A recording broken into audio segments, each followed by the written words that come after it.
Dans quelques jours, ce dimanche 15 mars, auront lieu les élections municipales en France. Alors sont concernées près de 35 000 communes, exactement 34 874 communes. Alors il y a un grand changement à l'occasion des municipales 2026. Je vous explique. Le scrutin à la proportionnelle, qui était réservé aux villes de plus de 3 000 habitants, a été étendu à l'ensemble des communes. Ça change tout. Pourquoi? Parce que ça traduit la volonté des politiciens actuels et du pouvoir actuel de politiser ce scrutin, cette consultation démocratique, politisée, pour mieux se compter, pour mieux, en clair, entretenir le système, un système qui est rejeté par une très forte majorité des Français aujourd'hui. Pourquoi politiser dans les petits villages qui comptent quelquefois à peine une centaine d'habitants? Pourquoi? Si ce n'est pour diviser encore, mais ça habite l'esprit tordu, détraqué du Macron. Vous voyez, tout est fait pour diviser les Français, y compris dans les plus petites cellules, ce qu'on appelle nos petites communes, nos villages, qui font la spécificité française, parce que la France est un des pays qui compte le plus grand nombre de communes. Il y a un maillage extraordinaire, je viens de dire, près de 35 000 communes.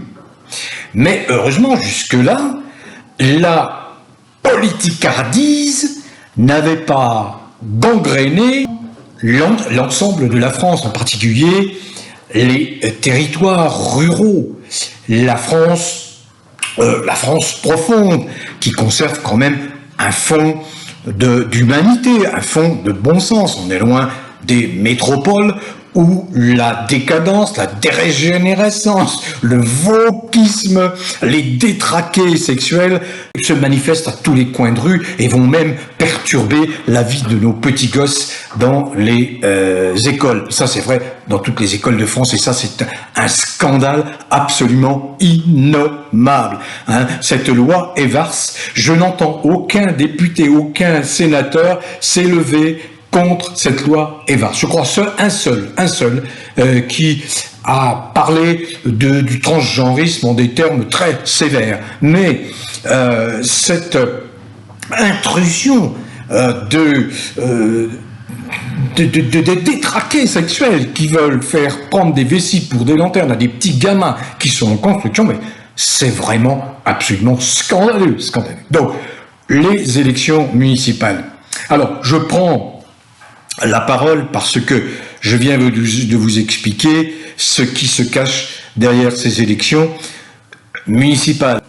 Les dirigeants actuels, peu recommandables, qui sont de fiefés crétins, qui ne sont pas des gens fréquentables, vous le savez, bien évidemment, essayent de trouver tous les moyens de se maintenir au pouvoir et surtout de s'afficher, de dire, voyez, regardez, on est là, voyez, localement, nous sommes représentés, voyez, nous avons des fiefs partout. C'est l'intention qui se cache, qui se dissimule derrière l'extension du vote à la proportionnelle. Cela dit, dans 65% des communes, il n'y aura qu'une liste. Et donc, il n'y aura qu'un tour. La proportionnelle ne produira pas tous les effets délétères qu'elle va produire en termes de pollution politique.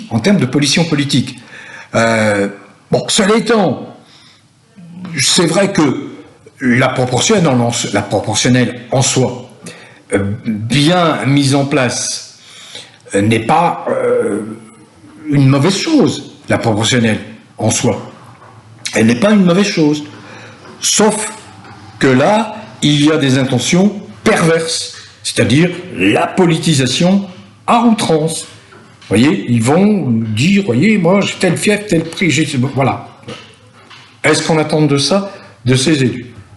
Surtout pour cette élection, qui est vraiment l'élection prisée par les Français. C'est une élection locale typique. Il y a ce critère important de la proximité. Votre maire, vos élus, vos conseillers municipaux, les maires adjoints, vous les connaissez, vous discutez. Voilà. Donc là, c'est vraiment la démocratie. On se rapproche de la vraie démocratie directe. Hein. Mais la proportionnelle, dans ces petits villages, jusqu'à 2000, 3000 habitants, bon, elle n'a pas un effet, j'allais dire, extraordinaire. Je veux dire, elle n'amplifie pas, elle ne bonifie pas, je veux dire, le résultat. Le résultat, au contraire, elle va troubler le résultat. Alors, bon, mon propos va être bref. Je voudrais juste tirer la sonnette d'alerte. Je me fais un devoir de vous alerter. Pourquoi ? Vous savez que nous avons subi une fausse pandémie, ce qu'on appelle une plandémie. Ça a été un événement majeur, pas uniquement en France.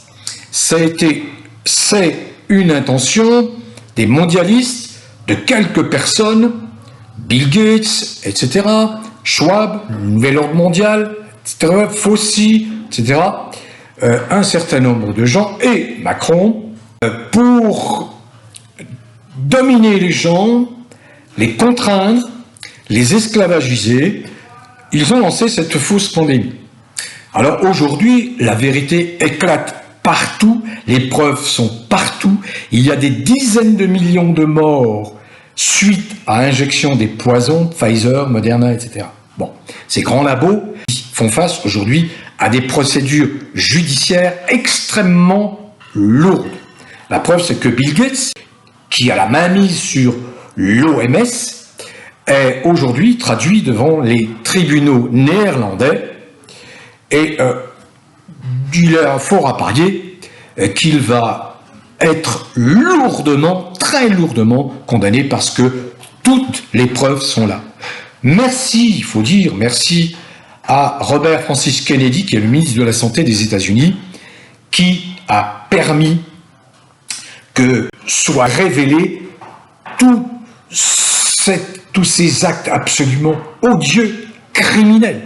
Vous imaginez qu'en France, vous avez un médecin qui n'a pas voulu plier, n'a pas voulu obéir, qui a simplement voulu respecter le serment d'Hippocrate, il est aujourd'hui traduit devant les tribunaux, avec des réquisitions très lourdes du parquet.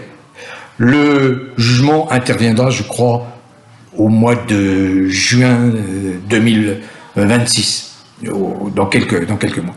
Mais c'est proprement scandaleux. J'attends avec impatience le jugement, parce que ce monsieur, au contraire, on devrait lui décerner la Légion d'honneur pour avoir sauvé des centaines, voire peut-être des milliers de gens en les empêchant de se faire injecter, vacciner.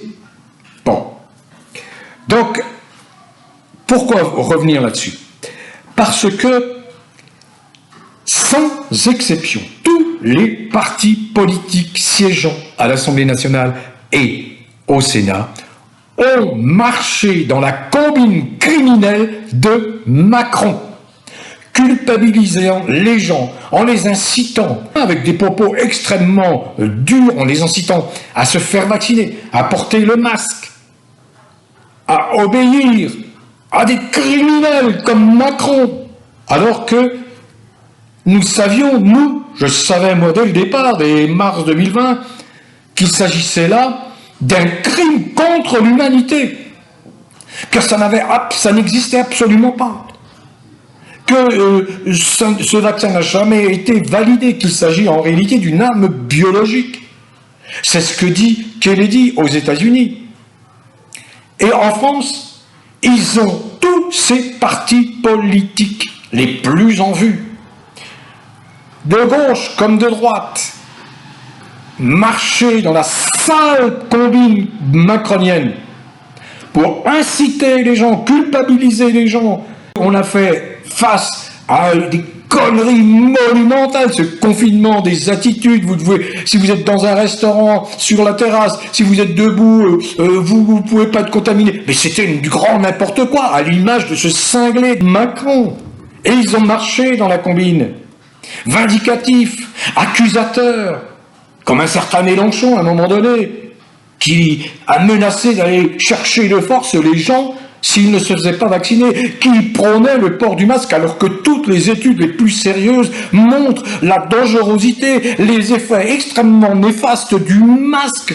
Je parle de Mélenchon, mais tous les autres. Vous voyez ces crétins, ces imbéciles, hein, la bouche en cul, vous vaccinez et tout. Vous savez, les Véran, la Buzyn, tous ces gens-là, le Philippe, ils vont devoir rendre des comptes. Il y a des actions judiciaires qui sont engagées. Donc, qu'est-ce que je veux dire ?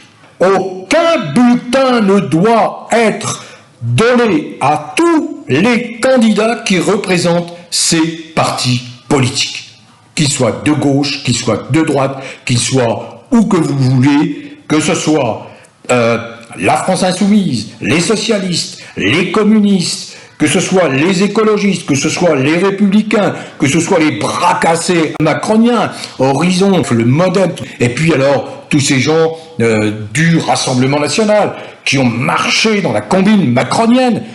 Pourquoi allez-vous voter pour leurs représentants, y compris dans des communes, petites communes de 1000, 2000, 3000 habitants où il y aura la proportionnelle? Non. Abstenez-vous. Ou alors, vous votez pour des gens qui n'ont absolument aucun engagement politicien avec ces partis politiques honteux, scandaleux, sans nom, qui ne représentent plus rien en France. Certainement pas les Français. Par contre, vous pouvez voter pour d'autres partis. Je pense aux souverainistes. Je pense à des partis indépendants. Ceux-là, allez-y, franco. Votez. Votez pour ces gens-là.